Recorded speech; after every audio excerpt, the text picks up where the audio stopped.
Our guest today, Robbie, is Eric Floberg, which, I feel like I should have known longer because he seems to be everywhere now. And I just kind of really, I may have heard his name, but when he really set it off for me was when he did the reel when Herm Runs came in. And I thought, oh, wow, this guy's got a good sense of humor. Yeah. And it was well done. And then I started watching some of his stuff. And I think he hits, the reason why we wanted to have him on was he hits kind of both sides of Robbie and my personality, where I'm a creative visual and you love baseball, church, all that stuff. Yeah. And I think it was like a good blend. And I was like, let's get him on and find out more about Eric Floberg. So here's Eric Floberg. That was a long introduction, but say hi, Eric. What's up, guys? Huge honor to be on the pod. I don't know if you guys, I guess we haven't really chatted at all before, but I don't listen to many podcasts, and you're the only podcast I regularly listen to. So get out of here. Wow.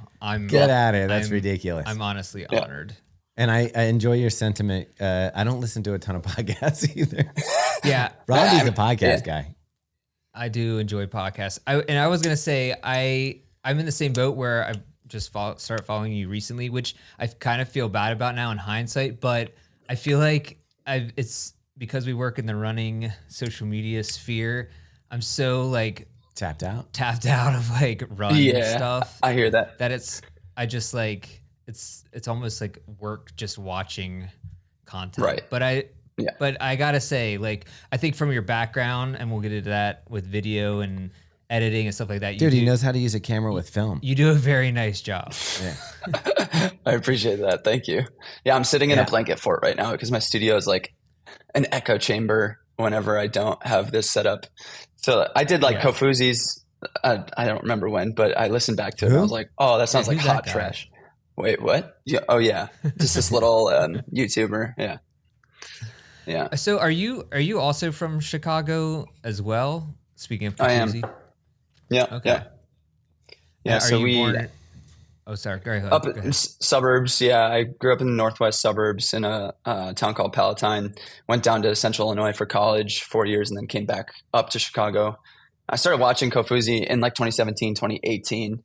And I mean, we'll get into it, but like my niche is photo and filmmaking. So I watched a lot of that kind of YouTube. And then once I started getting into running, he was one of the main channels I started watching. And so we raced like side by side in 2019. He had no idea who I was, but I was like fanboying him as we ran alongside each other in Chicago Marathon. You're like, this town isn't big enough for the both of us. Get out of the way. Yeah. Well, and the thing is, you used to have Kofuzi style hair and you just chopped it off. Yeah. Was that in response? Like you're like giving up to Kofuzi? Like you've got this nailed. I don't need to have two people from Chicago with gorgeous locks of flowing hair. Well, I'm getting like so gray on the sides that and it's like, it was getting all wiry and stuff. And I was like, I don't know. I feel like I'm Steve Buscemi in that like skateboarding meme where he's just like, what's up, my cool kids? How do you do, fellow kids? Yeah. Yeah, exactly. And my dad rocked a mullet my whole childhood. So like he kept looking at me like, you copying me or what? So I don't know. It's kind of weird. I will say with the last name of Floberg, the hair worked. It kind of works together. I know. Yeah, someone on my video today was like, yeah, now you're just Eric Berg. And I was like, oh, that hurts. So, yeah. Call you the iceberg now. That's your new race nickname. I like it. So let's talk about your running, I guess. A lot of your content is around training and reaching some goals. Have you always been a runner or a marathoner, or like what's your background?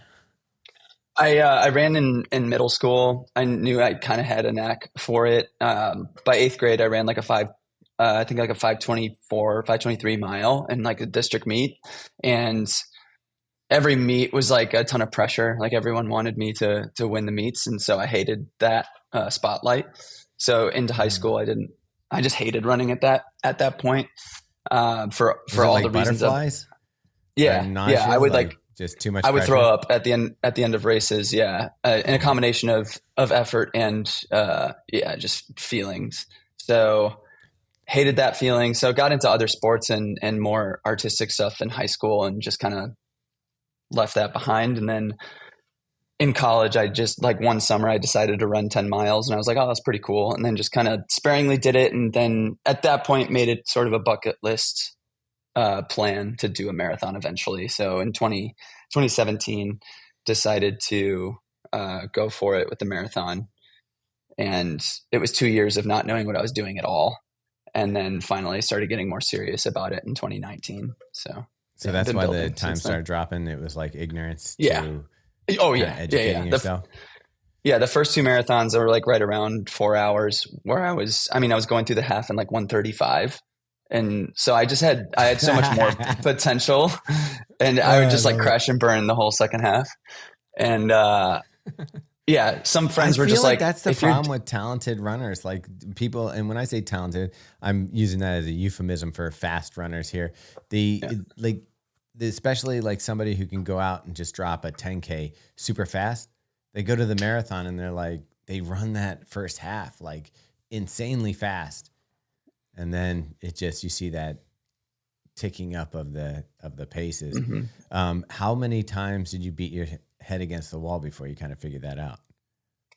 It was like 2-3 solid years of just not understanding what to do. I had no idea what fueling was. I literally just kept my head in the sand and was like, oh, I could figure this out. And if I just like tough it out, I should be fine. What do you fuel with now?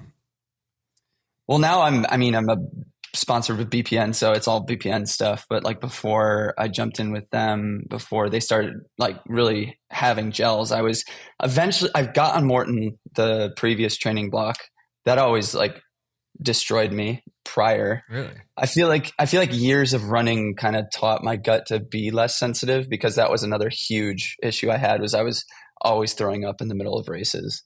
So like I ran Grandma's marathon with Kofuzi in 22, and that was his first time breaking 3, and it was him and Ben Johnson and I, like most of the race, and then by mile 20 I was just completely wrecked, just throwing up everywhere and like walking it in again. That's crazy. So actually, now spring that energy as well. Now that I recall that from Kofuzi's recap video, I do remember like him. I feel like him trying to like help you along, running with you, and then I don't know.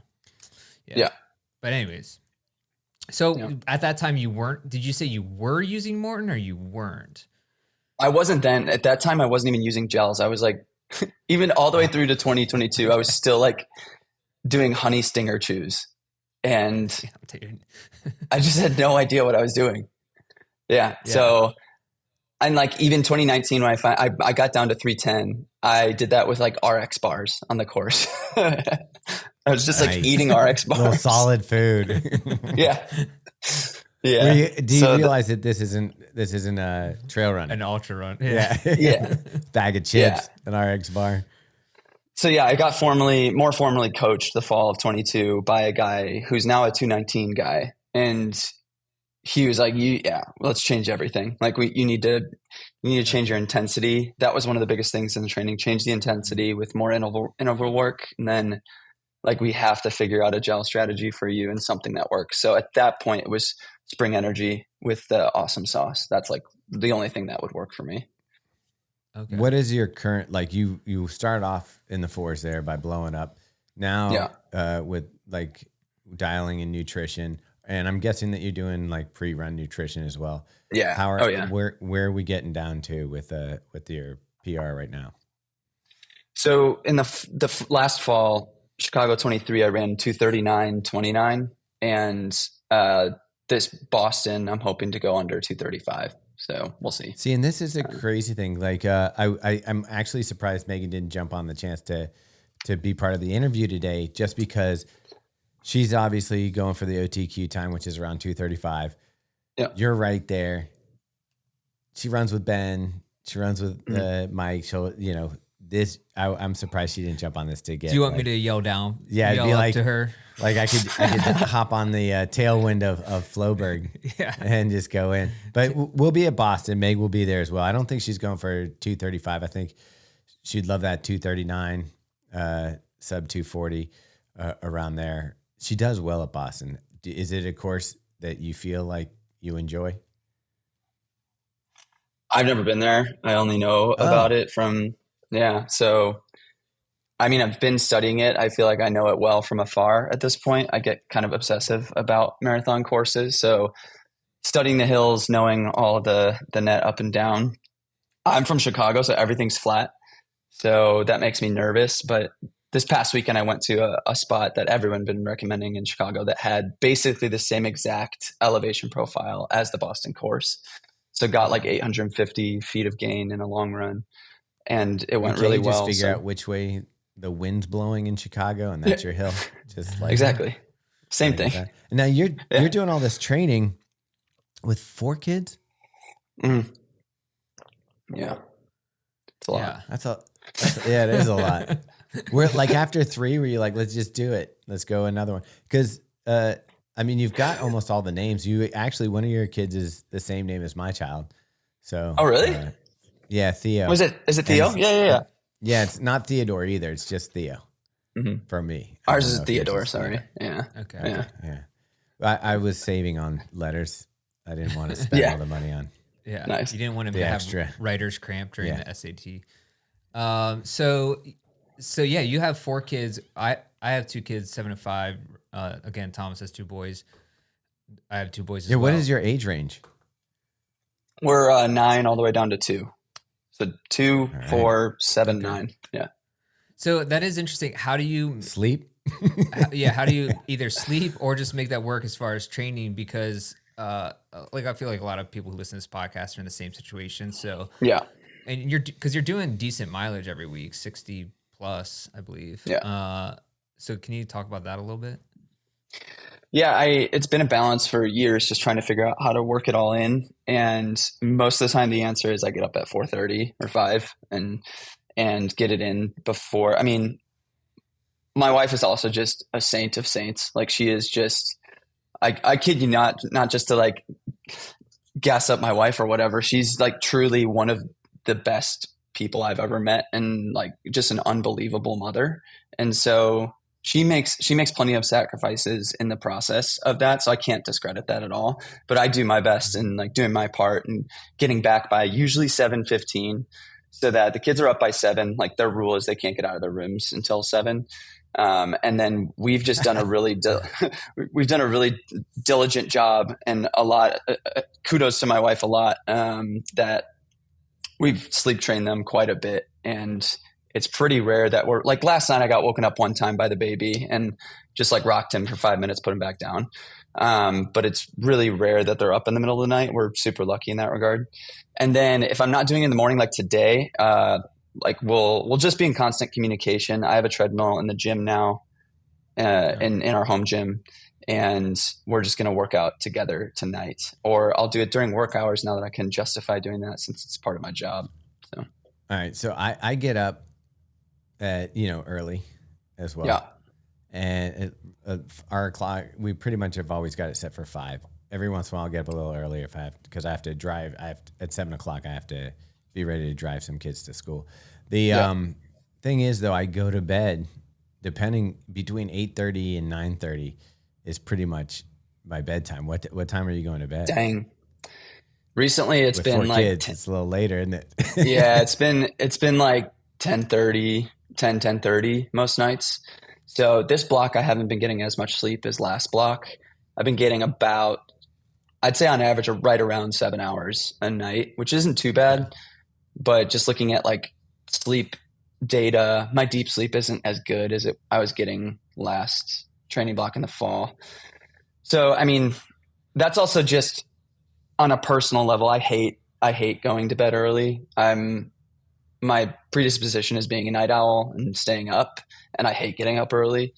So I always want to, I always want to like have a late night snack and watch TV, and I'll eat crap food too. I'm such a sucker for all that stuff. So yeah. See, this is where the blend happens again. You're doing the wake up my time in the evenings, Rob style. I just, for me to get like, I'm tired by the end of the day, and it's just like ready to roll. But that's my problem. You had said earlier that when communicating with your wife, that you would work out together. Is she like in your home gym? Is she also running? Like what's that look like? No, she despises running, but she does. So she grew up a dancer and like a really good one at that. So she's kind of transitioned to a lot more like core strength and yoga and Pilates and that sort of stuff. So she has different go-tos with online classes that she'll do. So, and it honestly, like what we try to just build in all these things in our life that give us the ability to kind of have the unfair advantage of that kind of schedule. So having a home gym and investing in something like that and being able to do that based off of the career I've built and being able to afford something like that. But then at the same time, we homeschool the kids. So, and she does 95% of that. And I'll jump in for a lesson like here and there, usually with Theo. Like photography. Well, yeah, I mean, like that's the cool thing about the homeschooling is like we'll let them kind of wander into different things that they enjoy doing. And they like got super into pogo sticking recently, and like literally they were looking for like the kid world record online. So they found this site called Record Setter, and our oldest I can't remember what his record was, but he hit like 23,000 consecutive jumps. It took him 3 hours. Whoa. So like it gives them the ability to explore that kind of stuff. And I think we've always just kind of had the disposition as parents to be like, well, I mean, we're kind of living an atypical lifestyle. Like, why can't you explore these things as well? Yeah. And we're like, I don't really know if you need to go to college. Yeah. I mean, that is the question that's coming up these days is how valuable is a college education? Yeah. My concern as a parent is that like, for me, it's about the reason I make the choice I do for my kids is socialization, and I'm not like I want to provide the same kind of childhood that I had, even though it wasn't that great. Yeah. But like if I had to do it, you got to do it. No, but like how is that? You know. How is that choice made that you're going to decide like, okay, I'm going to homeschool 4 kids and do it that way? I mean, they started the schools in our town, our district are actually phenomenal. And so they started going to the local school when we moved to our suburb that we live in now. And they had like a great experience, got a bunch of new friends, but they also were just like, starting to engage in stuff where like the kids having phones really early freaks me out a ton. Just like 100%, the fact that they could be on the playground and any kid can be like, yo, look at this. And you're like, you have zero control of them being able to see or hear anything like that. I think that kind of freaked us out, but it wasn't so much that. It was way more of just like, we want to have control over like their ability to have more time really, because their homeschooling is like 3 to 4 hours a day. And so they have so much more free time to engage in things that they want to do. And they're not stoked with us. Like they want to go back to school so badly. But my wife is in the process right now of talking to another homeschooling mom to start a co-op next year. And so it'll be a really cool, I mean, what they're exploring, like this friend is like really tenacious and kind of looking at it as a nonprofit. And if they're successful in that, it'll basically be its own private school with like charter components. Yeah. Yeah. I mean, I feel like it's interesting because like I grew up, I wasn't homeschooled. I went to public school, but a lot of my best friends were homeschooled.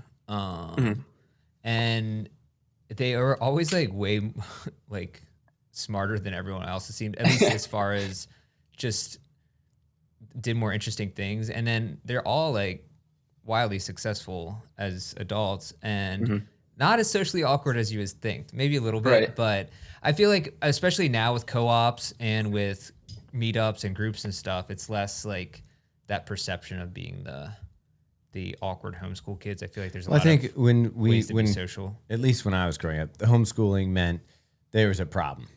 Like usually that it wasn't a choice of the parents to be like, I'm going to invest in my kid. It was, this kid can't mainstream, this kid needs extra help. Or it was on the flip side, ultra religious, like kind of Yeah. thing. Yeah, Yep. I mean, and because I'm in the same boat as well with especially the phone thing. Like we don't do phones or like we let them watch TV, but same thing with the phones and everything. I have the kind of like the biggest fears, and they're not allowed to have phones in their school, so that is a good thing. Like my kid has an older phone that he uses for just music, and he brought that to Yep. school one day and like got in trouble for it, Yep. rightfully so. But yeah, so that is the nice thing about that school. I'm sure kids still bring them and everything, but it's an interesting thing to navigate for sure. Yeah, I'm on the flip side. My kid, Yeah, have, Thomas on like, the other side. free reign of everything. It's weird how it's developed for my son, especially you're into film and filmmaking. My youngest, he is so into like how much a movie makes, who the producers are, how it comes together, how you build a movie, why it's successful, all that kind of stuff. So let's transition into kind of like away from children's school and talk Nice. about Eric Floberg a little bit here with your filmmaking and your like photography stuff. The thing that I loved recently was the post that you did. I believe it was with a pair of Hokas where you were taking photos on what size frame is that camera? It's a 645 medium format. Some Mamiya 645. Yeah, it's That was it's not Sony? traditional. No, it was a I thought Mamiya. you said Sony. Yeah, Mamiya. No. Okay. I was like, I didn't think they were making cameras. I don't think Sony makes any film cameras. But yeah, so that's different than the traditional 35 millimeter film you see, that a lot of people grew up on, or, that's the same. 35 is what you find in a disposable camera. So medium format is 120 film is a much bigger film negative. So you get much more detail in the film frame. So any kind of professional work that we shoot on film or things that we like care about that we want to shoot on film, we'll shoot on medium format versus 35. Okay. And how easy is it to? Is this the on? Is that what you're talking about? The on? Yeah, I think Okay. it was the. Yeah. I was wrong. It was all white, so it was tough to say. But yeah, that's interesting though to take that extra step. I'm guessing. Do you develop your own film? Do you have a Lightroom? We can. We have the ability to develop everything in studio, but it's just super time consuming, and there's much more risk of messing it up if you're not regularly doing it, because it's very methodical, and like you have to hit the timing right, and you have to rinse it in the right amount of time, and all this stuff. So there's a combination of things that we do. We send it to a local lab. There's a guy that's just like a closet in the second story of a building downtown. He just develops people's film. So we'll just drop rolls off to him, get the negatives back, and then literally right behind me, I have a bunch of sound blankets. You can't see it, but behind me is a camera scanning booth. So we put the film negative, which you saw in the video. It's a light bed, and then you run the film over it, and then you photograph it digitally, and then you bring it into Lightroom and convert the negative to positive through a plugin. That's insane. So that's a bit monotonous and like super weird, because like at the end of the day, the photos that I'm showing are literally digital photos from a mirrorless camera of a film scan. Yeah, of a film. That's awesome. Yeah. So what cameras do you use for your setup normally? For digital? Yeah. All Canon. I have an R5 and R5C. So that's like when I shoot weddings, that's what I'll shoot on for photos, or if I'm doing portrait sessions or any kind of commercial still work. And then on the video side, I have a Canon C70 cinema camera for all that. Nice. So what's that like if you have to do a 20-mile long run and then go shoot a wedding that same day? Yeah, that's the funny part of my 2018 Chicago Marathon is I didn't realize I booked a wedding the day before running the race. And so I was on my feet for 10 hours the day before. And I didn't take training seriously that year because I knew that was going to happen. And so that was my worst race. That's when I ran a 3:59 and just like got absolutely destroyed. I came to realize I don't shoot as many weddings as I used to. I was in the peak of shooting weddings, I was shooting 30 plus a year. And now I only shoot about a handful a year. So I try to line it up where I'm not doing a long run, which it's hard because most weddings are on weekends and it tends to line up that way. But But yeah, I've shot weddings where I've done the long run prior, and it's just, I mean, by 11 p.m. I like literally want to keel over. So if you're not shooting weddings and you're not shooting, running content, what's your focus now? It's just such a mixed bag of everything. So it's, we all hate using the word influencer, but it's a lot of that, between running now. And so I have another YouTube channel that's just my name. And I've grown that for like 5 years. And so I do a lot of integrated sponsorships on that channel, but it's not a lot of the typical, like, this video is sponsored by, and here's the 30-second ad read. It's much more like a lot of more organic placement. So one of my biggest ones is with MusicBed, which is music licensing. And like all the music that's on my running channel is with them as well. They're just my one of my favorite sponsors, because they just have me sign a contract every year, and then I just make like a handful of short films that are sponsored by them. So I get to creatively kind of do whatever I want. And yeah. I love how you organically just worked in that ad spot into the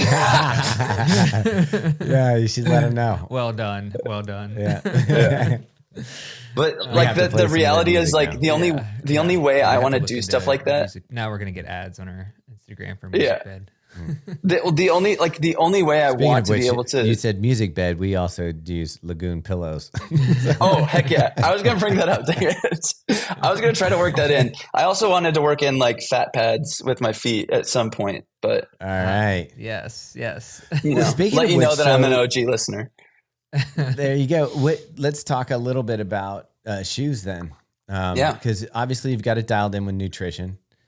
You're putting in the miles. So if you're doing 60 miles a week, you're going, like, for us, we put 20 miles on a shoe before we review it. That's 3 shoes a week for us. So like right now I'm loving it because I'm working with my coach and he has me up in the mileage. I was able to get like 4 shoes reviewed in like a week and a half.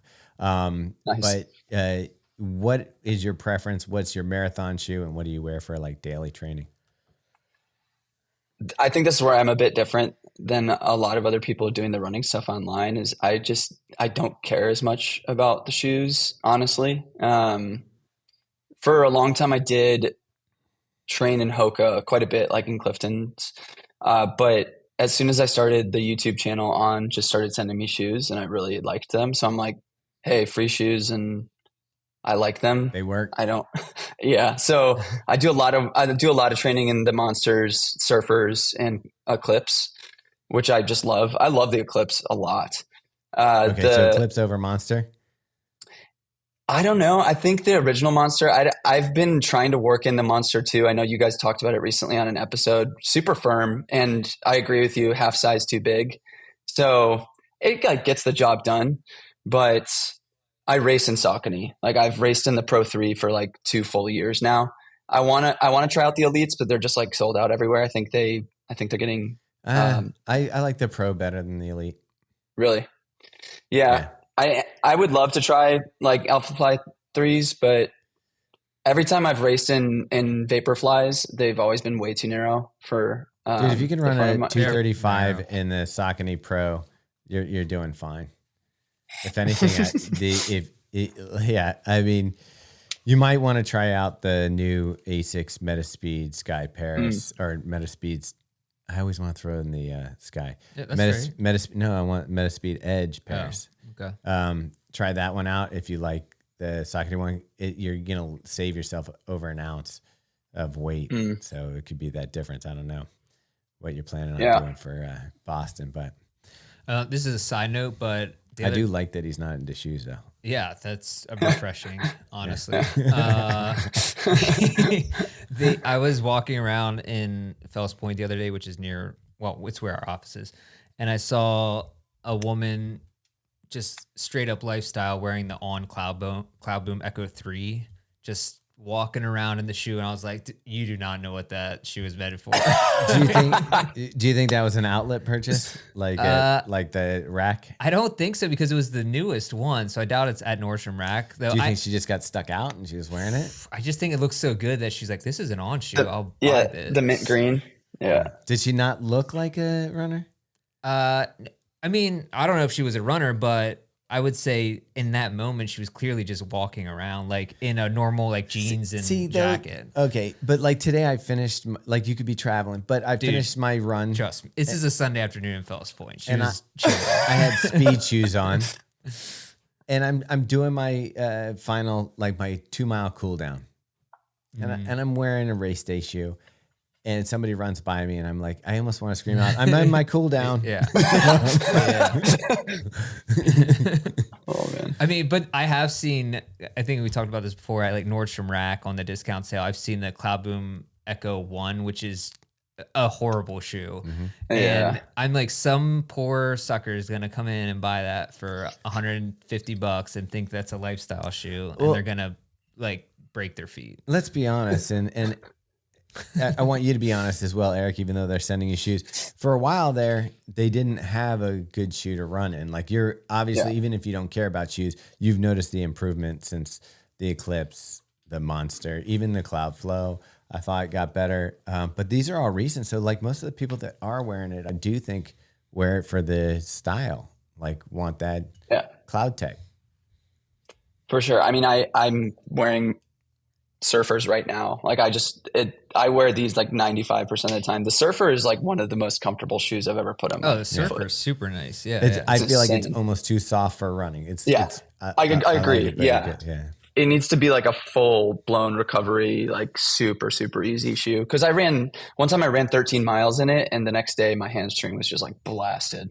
And my friend was like, be careful. That needs to just be like deep in the rotation on easy days. That's the Eclipse. The Eclipse though hooks you up with that extra like little piece at the bottom, makes it a little firmer. Yeah, and I've done like tons of different variations of speeds with that shoe, and I love it. Like I did my long run, 19 miles this past weekend with that, and it felt great. So really, yeah.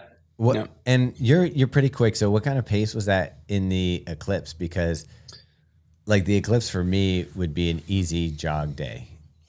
Yeah, I ran that in 6:55 pace for 19 miles. So I don't know. Yeah. I don't think about it that much. I just don't. I don't know. Like I do. I don't want to waste the life of like my Pro 3s that I have right now, and then I'll like wear the Echo 3s for workouts like that as well. 11. All right. Yeah. So if you have any shoes that are too big for you, Thomas. Well, what I'm thinking is he's there with Kofuzi. I'm sure he could get Asics to hook him up. Yeah. Stop trying to make him be a shoe nerd. Take some beautiful photos with his oversized film camera. Yeah. Well, I mean, that was fun for me because I've been wanting to find intersections like that between my artistic disciplines and the running. And it just felt like that was one of those moments where I'm like, well, this is a really, really beautiful shoe. We just had an extra hour at the end of the day, and that was in my studio. It gets great light in the winter. And I was like, let's just make something fun. So it's really fun how that stuff can connect to somebody. Like, obviously it made a connection here. Oh, and when I made the reel with Herm, I was like, I hope Robbie and Thomas see this. Like, they better. And it was the best. I mean, we were like, because it wasn't like sometimes you feel like some of the comedy is in your face. And I just felt it was nice and you should subtle. probably explain what it actually is. So why don't you explain? You were listening to our podcast with Herm, and Herm made a comment how he glows up people that he doesn't like their comment, but his content, he'll still like their stuff and say nice things about it. Yes, I was on the treadmill the night before I made that reel, and I heard like 2/3 of the episode, and so I heard that part, and as soon as he got on the subject, I was immediately, and I saw like other people like Jeremy Miller and other people commented, they're like, this like struck me to my core. Because as he's saying it, every running person is just like, wait, is that me? And so because Herm and I had, gone back and forth a few times on Instagram. And so the next day I was listening to the rest of the episode and I overlapped that part and I was like, wait. And my buddy who works with me in the studio was right next to me and I was like, here, watch this. Here's the section of this podcast. I'm going to react this way. Cause what initiated it was Herm just commented on my YouTube video. And I was like, okay, this lines up perfectly. So I screenshotted that. I put it together. And then, as that portion went on, I like the realization in my face is like, wait, is he talking about me? And so, Yeah, and I recently like I've made funny videos. Like on my main channel, I had one like a meme video go like super viral, just about how the whole sentiment in the filmmaking world is that gear doesn't matter, and the whole thing was me setting up like thousands of dollars worth of gear, and then the punchline was like, "Hey guys, welcome to the video today. We're gonna talk about why gear doesn't matter," and then it just cuts. And so I love doing stuff that just makes people like have to do a little bit of thinking, because for the same reason you're saying, Thomas, like so much of it is in your face these days and like so spoon fed to people that like I really want someone who has like a little bit more intellect to be like, oh, that's good, you know. That's clever. Like clever, I think is the word. Yeah. Yeah. And what was funny is like right when it happened, I think you guys followed me back like immediately, and I turned to that friend and I was like, boom, look. I was like, yes. I was like, I like this guy. Yeah. But yeah, now I got to like everything that you do on Instagram though. Yeah, exactly.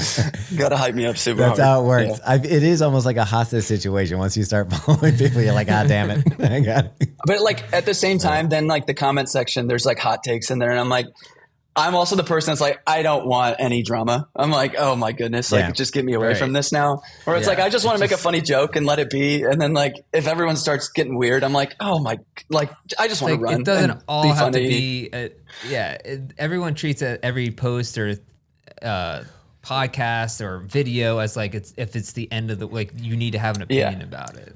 Yeah. Well, you know, that like is just crazy because YouTube is clearly one of your places that you like to be. Yeah.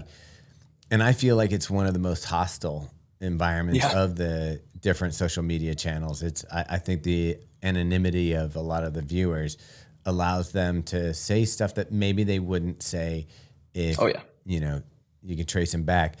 This is why I never check letsrun.com for anything. Oh yeah. I've never checked it. Yeah. What is, Don't Google your name in letsrun.com. No. And then, but what my question is like, obviously, you know, there's a difference between somebody commenting on like, hey, your training ideas are trash, or the way that you're going about this is wrong, or it's going to hurt your knees or something like that. But your film stuff, that's your art. Mm-hmm. Like that is a little more, I would think, personal. Yeah. And how do you navigate those types of comments where like they could be something that just sticks in your head that you got to let go of? Yeah, I try not to let this conversation turn into me being like a holier than thou kind of response. This is just what has worked for me, and I think it can work for a lot of people as well. Is I spent years like clapping back at people, like trying to come up with something that's like funny and witty and kind of puts them in their place. And every time I did that, they would respond with more hate, and it would just make me feel awful about myself. And I'm like, what am I doing here? Like, I think that's funny the way that response is, but it like the way it looks and the way I feel is not gelling with me. And so then once I started, Philly Bowden said something recently like this on her Instagram. And I've just done a lot more exploring as well, especially since like we worked 2 years on a documentary with our friend Joe Greer, and he has just tons of family trauma, and just uncovering a lot of that stuff and the way it makes people react and act with other people. It's so often that these comments are coming from a place of just someone like really, really hurting and really depressed, and they're just being nasty as a response. Yeah. It was interesting. And there's this one post we had a comment on. I forget what it was, but I remember like the comment was like really aggressive and terrible. And usually same, like I've learned, just don't even respond to anyone. And I was going to respond with something like crazy witty and, you know, like you said, like sarcastic or snappy back. And then I was like, you know what? I'm just going to be like, hey man, I'm sorry you feel this way. Like, I really hope that whatever's going on in your life is okay. Or like actually find help, because this is like, it's not a healthy way to respond just to a shoe post. Like we're people like you and just trying to do our best. Yep. And then he just deleted his entire account. Right. Like, and that happens like so clearly often. Like he probably had stuff going on, like that's in his life that's like causing him this like anger that's taking it out on other people.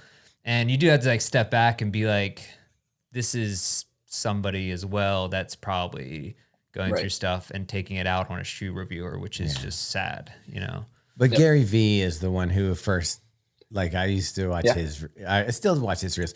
Gary, it was like, hey, when someone responds to you with hate, realize where they're coming from and all that stuff.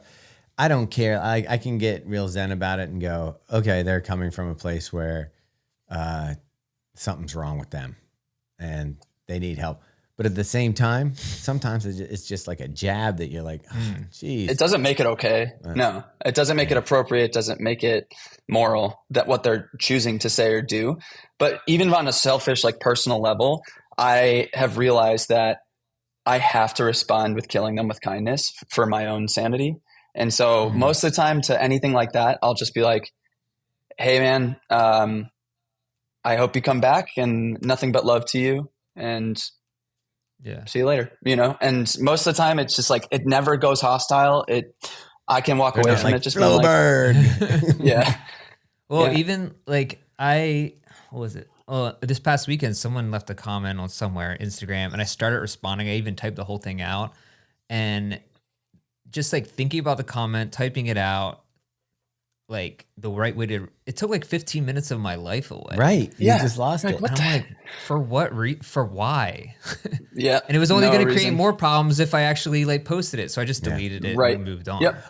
I do find though there is something good for me. Like if I do want to write something negative, or if I do want to respond in a negative way, sometimes I'll write something out, get it out, read it, and then go, I don't want to put this out there. And but going through that process does put an end to thinking about it. Like I'm done. It's therapeutic. Like I'm done thinking about that. Yeah.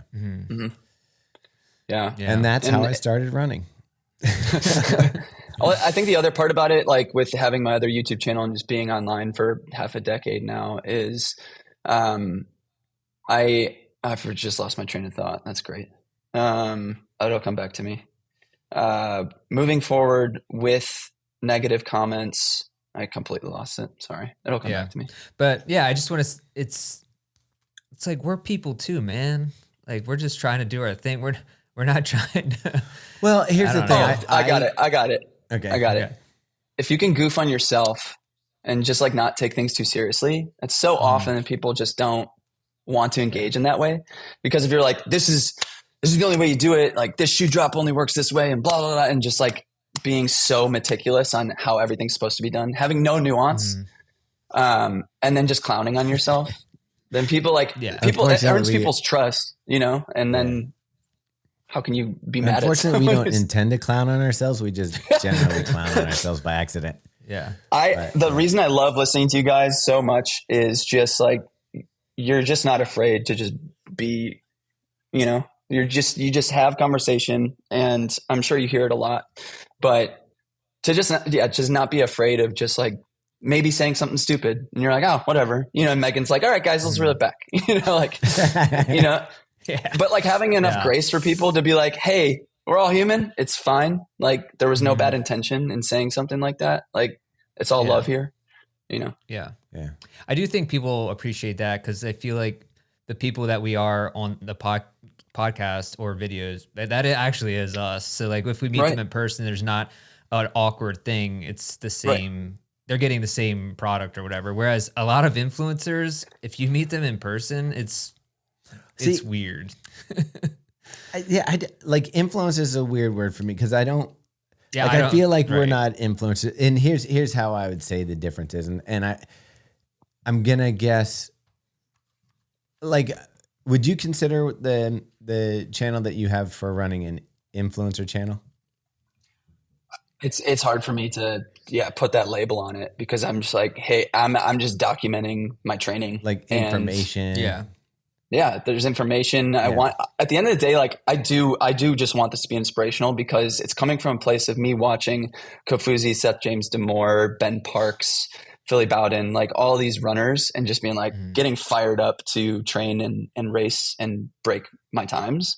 And like, if I could be that for other people and take my artistic skills and put music in it and just like make it beautiful and fun, that's all I want. It's just an expression of like what I want to do and make. And if people like that, that's great.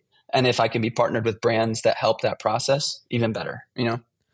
Well, I think that's why it's and I think that's why you're successful in it, is that you're not doing it to try and be like famous or present this certain image to people. You're just like, this is what I love and I'm going to do this. And that's usually the way it organically grows the most. I mean, I feel like that's, well, see, but that's the thing. Like I would say it's different nowadays. So believe it or not, I don't know if you know this, we've been around since 2009.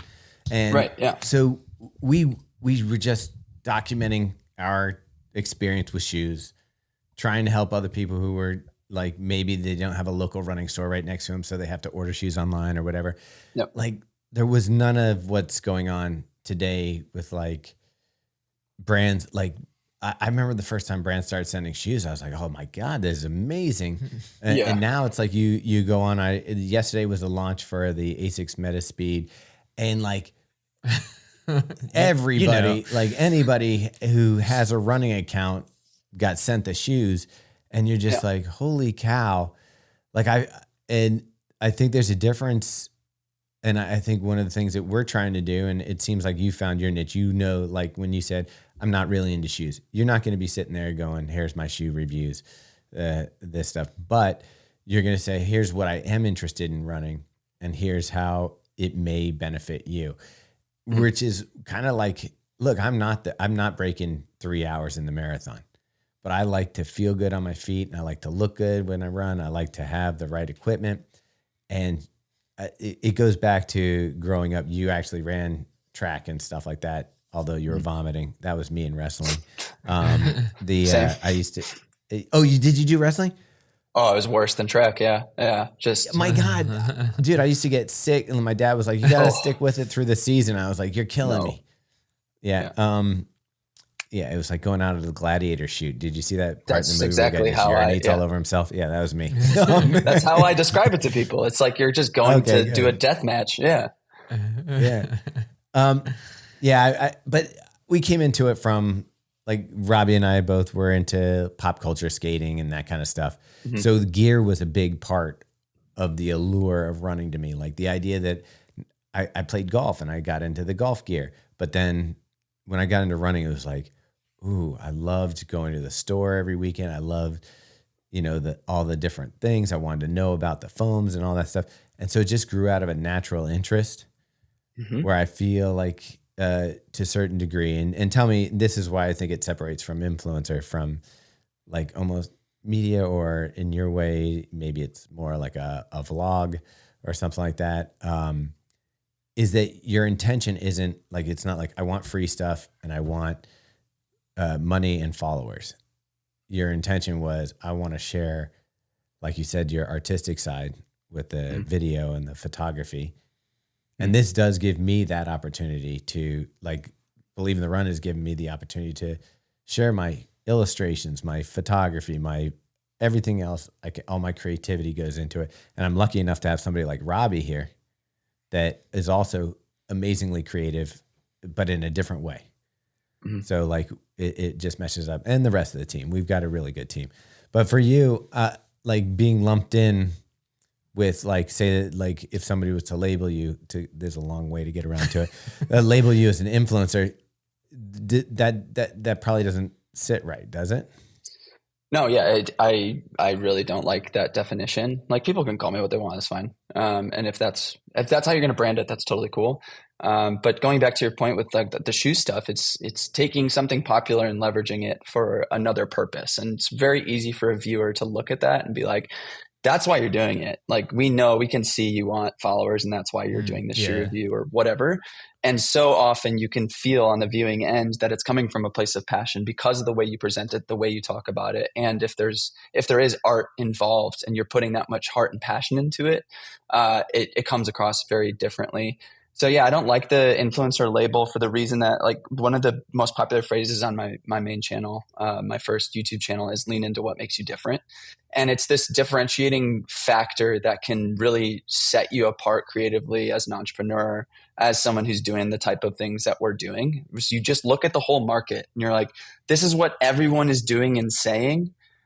I might be interested in doing that thing, but how do I do it different than everybody else? and then just engaging in those specific variables that really adapt it and change it to create a voice that's uniquely your own, even though you are copying bits and pieces from other people. But you're really laying out, like for me with the running channel, I'm like, we're going to use cinema cameras and we're going to use like high quality music to like weave into the story of each week. Where do you get your music from? Nope. I'm not going to do another ad read.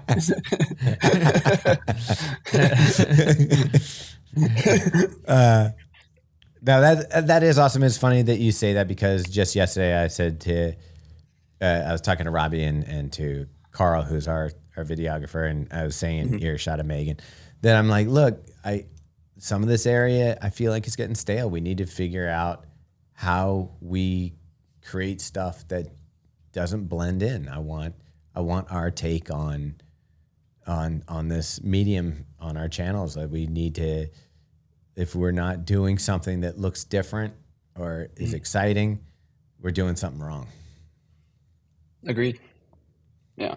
Yeah. That makes it sustainable for you too. Yeah.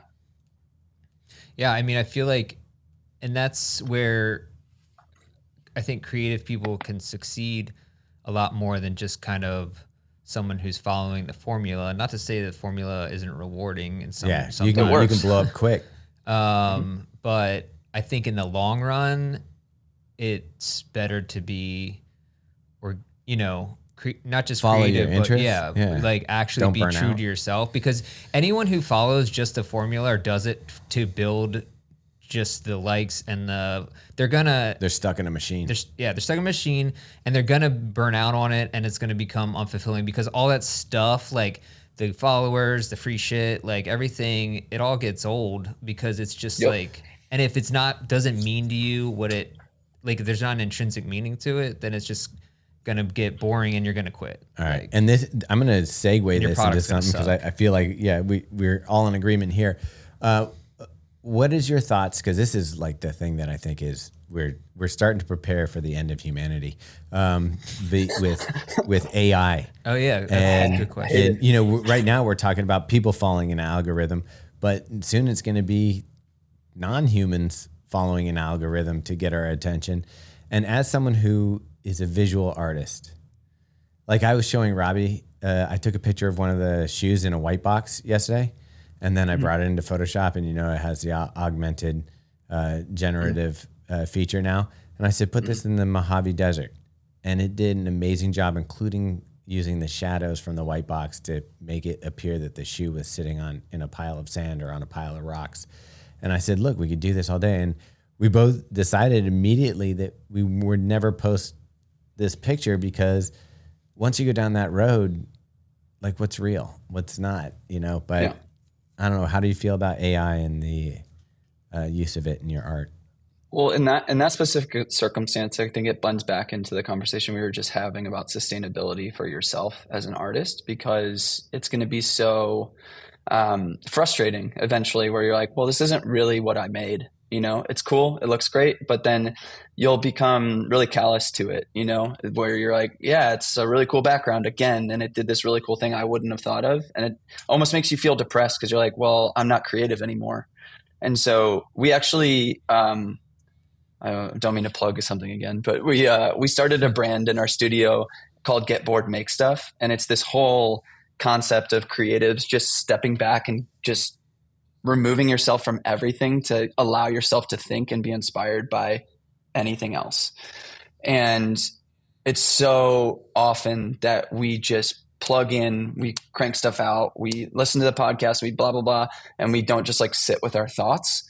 And for me, like, I can't speak to anyone else creatively, but for me, I know if I want to move sustainably into a creative career as AI develops, as all these new technologies are advancing, I need to have quiet, still moments that allow myself to have like unique and real ideas that come from my brain.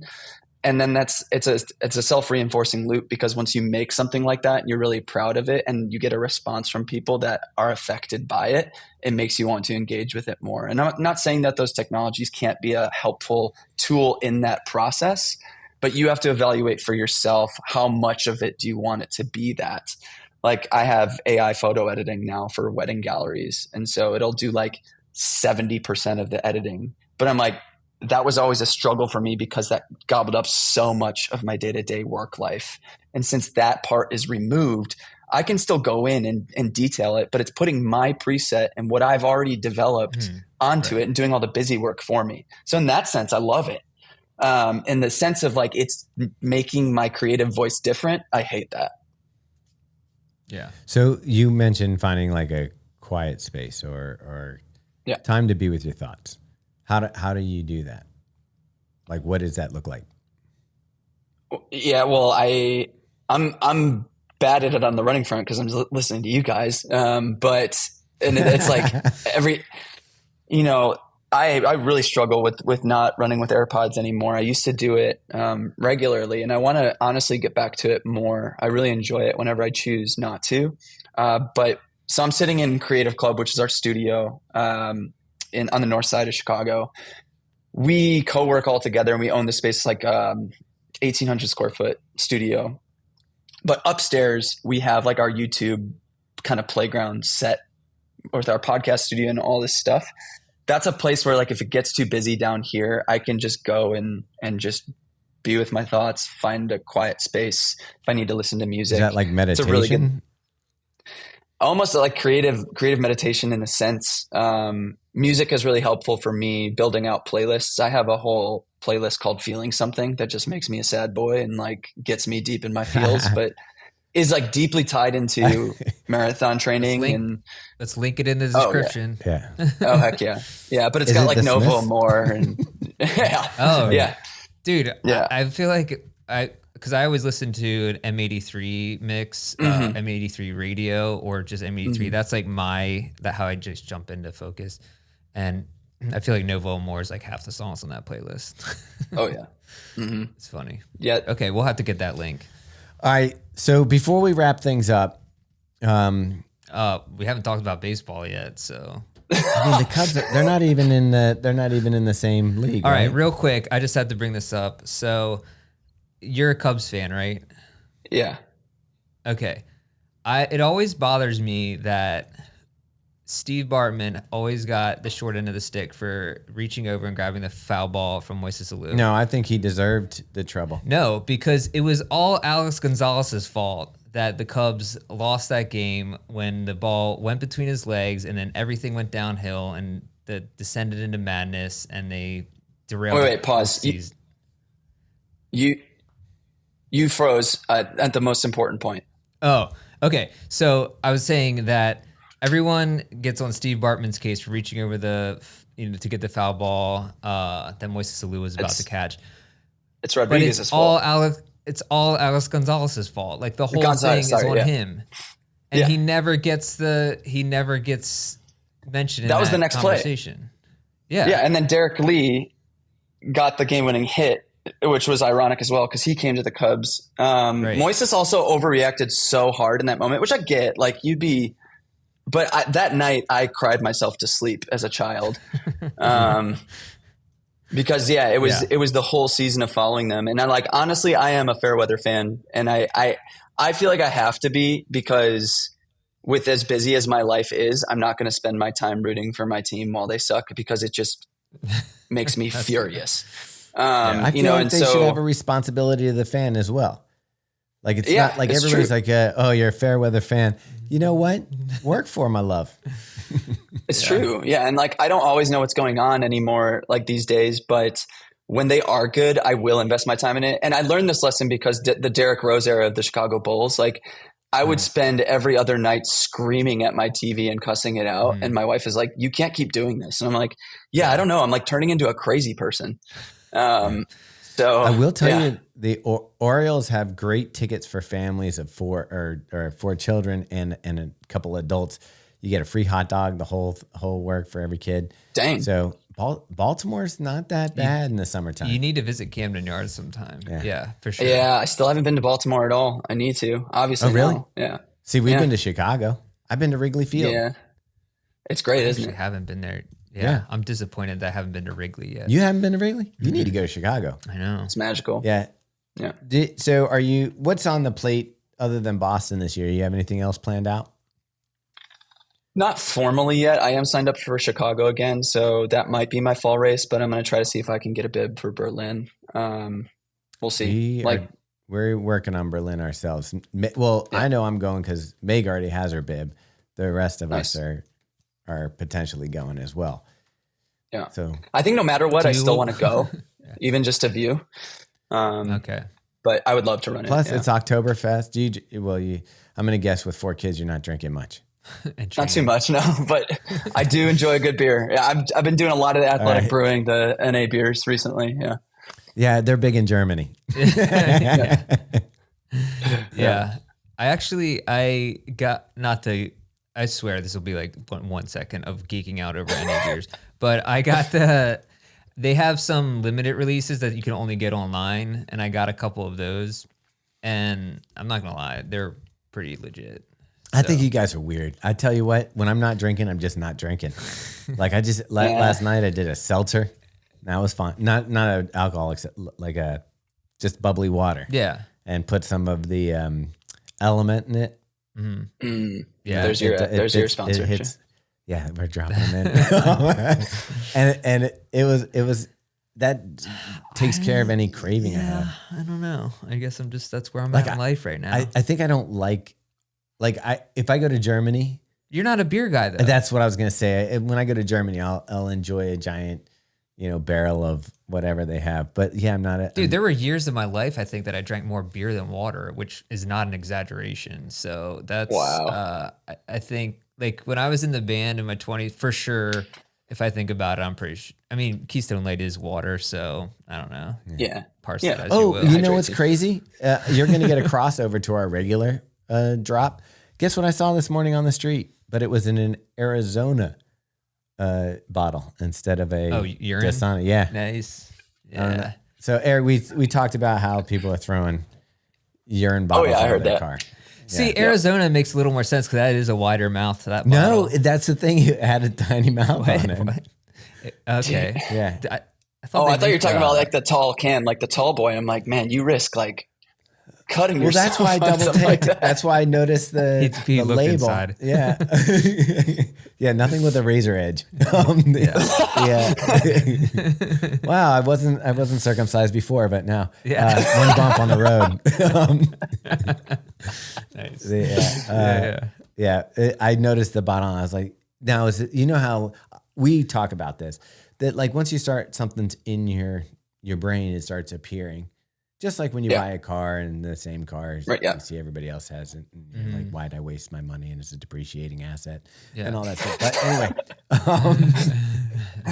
now I'm going to have bottles of urine everywhere. Oh yeah. Everywhere. I mean, is that a commonality in Chicago or is that more a Baltimore thing? I don't run in the city as much anymore. Like we lived in the city 3 years ago. And so I saw a ton of that. Yeah. But now I'm just like on the trails out in the suburbs. So it's not, I just see deer all the time. Yeah. Yeah. And there you go wherever they want. Yeah. It's wild. I saw a coyote yesterday, 2 days ago. Oh, Get out of here. Nice. Yeah. That was a little freaky. Is it like, are you practically in Canada? No. Well, there's like coyotes in everywhere now, like even in Central Park. And it's just, they love to travel. This is how they get domesticated. Yeah. Dude, if I caught a baby coyote, I might domesticate it or do my best. There's got to be a reason people aren't doing that. Yeah, probably because they'll kill you. Yeah. Wake up with a or they'll bring dead stuff into your house.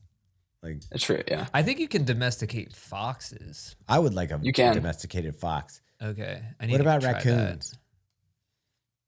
Oh, raccoons. Sure. I've seen people do raccoons. Yeah. You've seen people do raccoons? Yeah.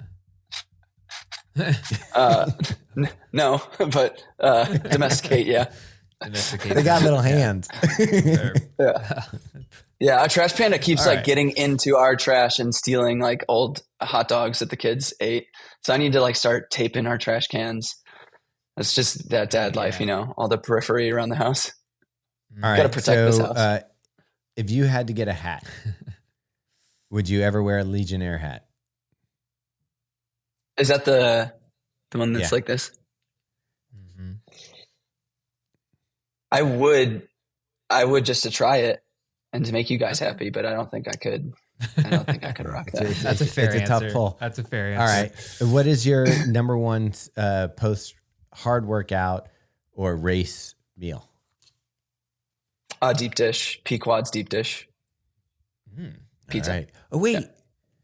So did you go to the Kafuzi run this past year? I didn't, but he Okay. had Limonati's, which is my second favorite. But I know, I think you don't like deep dish. I think I heard that recently. I've I actually like Detroit never style. I don't think I've decided. never truly had a deep dish, but just Detroit style.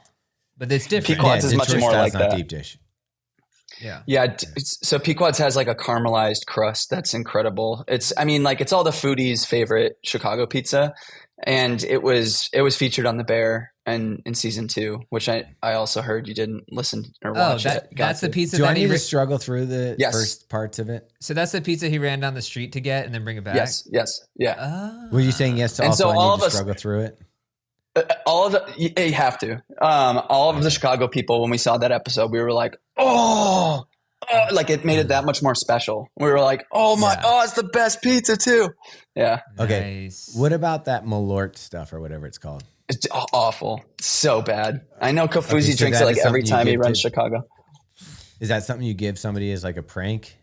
Yes, yeah, it's not good. Okay. Yeah, it's just trash. All right. All right. Anything else we need to know about Chicago culinary delights? There's so many good spots in the city, and I mean, we have, I think we have some of the most Michelin stars out of any American city. Oh, wow. Which I don't go that fancy, but yeah, there's a huge food scene here. Yeah. Oh, yeah, for sure. And you're like a coffee guy too, right? Yeah, pour over all the Ask time. about that. Has he So ever we tried talked. this? You probably heard. Maybe you heard us talk about our problem with temperatures of coffee. Mm-hmm. So Have you heard without being prompted, Ember sent us these mugs No way. that heat. See the little light? It heats your coffee for you for 3 hours, keeps it at the exact temperature that you want it. That's fantastic. I am the weirdo that actually likes like lukewarm coffee. So Well, then is you just set it to damn. 120, but you don't like. yeah, There's a little space. See, that's the weird thing that we were talking about. There's this window of time where your coffee's just perfect. yeah. And I think it's right. I think you would probably dig 135. You're a 135 guy. Yeah. I'm looking at you right now. Yeah. I could tell. That's Definitely. it's wild though. You set the temperature with your phone, like it's like connects via Bluetooth, and you set the temperature to whatever you want it. Man. It's very, I don't know. It's a little too much for me. I'd say the one drawback is you have to plug it in. So it's one more device that you have to plug in and charge. So like our Yeah. kitchen's starting to look like, craziness. And it's like it's its own kind of Don't say DC. Oh, sorry, like DC voltage adapter. So it's not like it's not like a lightning port USB-C where you Yeah. can just like just exchange Okay, ad yeah. With Yeah, anything. definitely. Yeah. But there you go, another ad going at you from a free product there. It's like the Wayne's World episode. Speaking of Chicago, this is like Yeah. the Wayne's World. When Do you know what they're I like, love with that pizza? like- Is a Pepsi. Tiny yellow. What was that pill? Did you ever? Little yellow different. Yellow different. Yeah, it made me Dude, the excited. episode the other day where you missed the opportunity to go mock. Yeah. It's such a missed opportunity. Oh man, that's so good. The greatest thing was Megan pulled that one out. I didn't even know she's seen Yeah. Dumb and Dumber. She's You both of you were like, "Oh, I regret. I want a time That machine." is for sure. Yeah. yeah. I mean, I basically tried to convince Asics to do the Shaggin' Wagon for the cross country tour. And that's how the Asics van came about, but unfortunately, we never got to travel in it ourselves. Dang. I went in it. Yeah, Yeah. yeah. I got worms. I got worms. Oh. Swans a Capistrano. Salmon a Capistrano. All right. Anyways, all right. Well, I think that's pretty. That's it. Now we Pretty good. know Eric Floberg. Yeah. Now we got to hang out in real life. Yeah, that's the more fun Yeah, part. man. For sure. All right, we'll make Yeah, it. I'm picturing we'll you at obviously like find a race or 5'11". something. Are you 5'11", 6 foot? You nailed it. 5'11". there. Yeah. All right. Nice. All right. I think There we that's go. no one's ever said it, but I feel like people are a little bit off put because on camera you don't realize how tall people are, and I'm a lot shorter, I think, than people imagine in real life. Because I'm only 5'6", so Yeah. Mm. I don't know if they're imagining or not. I don't know. So then they See him in person, they're like, try to give me a kid's menu at the restaurant. I'm like, that's why he has a look at this. mustache. Look at With the this. mustache. So you're keeping the mustache. I know we're trying to end, but then new things come up. Yeah. So are you Yeah. gonna flow with the mustache now? I go back and forth. Like if my hair gets cut, then I'll keep the stash. Or I just rock a stash every once in a while. I rocked it for Chicago in the fall. Okay. Just, I don't You know, can pull it off. spice it up. every Rob once in a while. Rob Perez shaving his mustache. Good idea or bad idea? He just looks like a completely different person. I didn't realize who it was when I saw him. Yeah. Yeah. Yeah, he no longer looks like he has delicious chips in a tube. Mm-hmm. Delicious. Oh, I man. get you. Pringles. Mr. Yeah. Pringles. Yeah, Pringles can. He did. In here it would be Natty Bo, but I don't know if you're familiar with Natty Bo. So Yeah. yeah.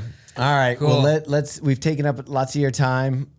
We appreciate you coming on. And is there anything that we missed that you want to tell the public that would be listening to a podcast that rambles? No, I'm just honored to be on it. Honestly, I don't mean that in a cheesy way. Like I've audibly celebrated when I got the message from you guys that I got to be on it. So That's awesome. appreciate you guys. That's great. Hell yeah. All Well, right. we are lucky to have you on. We appreciate you taking your time, especially. I'm going to mention it one more time because I just think it's amazing. 4 kids, trains for marathons, going for a 235, has a business, Yeah. does all this other stuff. Not a pro athlete, Yeah. just working hard, Yeah. doing the stuff. Gives to charity so much of his income. I don't, Yeah, 90%. I don't know if that part's true, Yeah. but I'll throw it All out. the money he was spending on school tuition, he gives to charities. Yeah. So yeah, what a wonderful human. All right, All right. cool. Thanks for coming on. Thanks for having me, guys.